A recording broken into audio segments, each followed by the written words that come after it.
Hi అండి అందరికీ. ధాన్యం ఆడించి కొన్ని బియ్యం సేల్స్ పెట్టాము, అయిపోయినాయి. బట్ ఇవి మాత్రం ఎలా సేల్ చేయాలో అర్థం కాని స్టేజ్లో ఉన్నాము. 2 వీక్స్ బ్యాక్ ధాన్యం ఆడించి రైస్ పెట్టాము. ఇక్కడ 1 kg ప్యాకెట్స్ పెట్టాం. యాక్చువల్గా ఏంటంటే ఒక అపార్ట్మెంట్లో ఎగ్జిబిషన్ పెడదామన్న ఆలోచనతో అలా వర్షం వల్ల ఆగిపోయింది. ఈ మొత్తం 3 రకాలు ఇవి. ఒకటి చిట్టుముత్యాలు, నారాయణ కామిని, రత్నచోడి. అయితే మనం పండించడమే కాదు, అమ్మడం కూడా తెలియాలి. ఆ మార్కెటింగ్ తెలియకపోతే ఒక రైతు ఎలా అవుతాడో పొజిషన్ మాత్రం నాకు బాగా అర్థమవుతుంది. 6 ఎకరాల్లో వరిసేను వేసాం కదా, 4 రకాల rice, old variety. So market చేయాలి. అందుకనే ఎలా మార్కెట్ చేయాలి ఏంటి కదా అని చెప్పి ఈ సంవత్సరం మానేద్దాం. లాస్ట్ ఇయర్ వేసాం కదా, మళ్ళీ నెక్స్ట్ ఇయర్ కుదిరితే వేస్తాం, లేకపోతే లేదు, వేరే క్రాప్కి వెళ్ళిపోవాలి. సో పండించడమే కాదు, అమ్మడం కూడా తెలియాలి.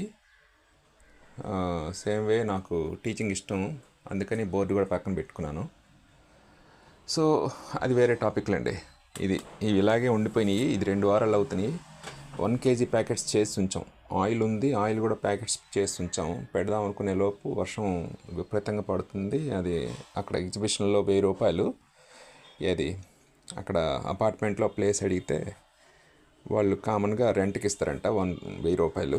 సో అది కూడా అడిగాను. బట్ వర్షం వల్ల అది బయట పెట్టాలి. మనం బయటకు ఎవరు రారు మనుషులు. వస్తే మనం మా 1000 రూపాయలు వేస్ట్ అవుతుంది.